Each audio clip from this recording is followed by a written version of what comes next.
to another episode of Slave Sermons.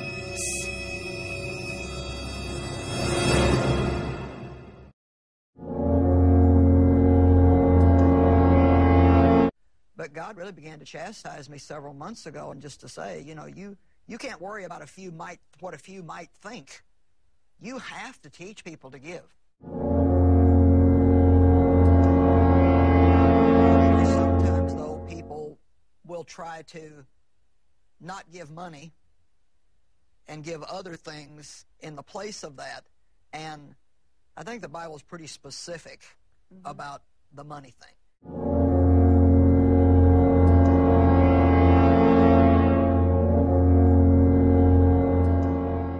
If we can give regularly and generously of our money,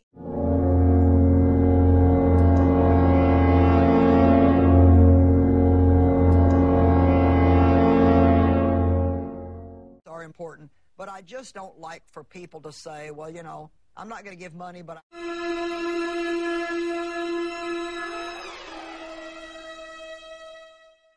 Stay tuned for the next episode of Slave Sermons.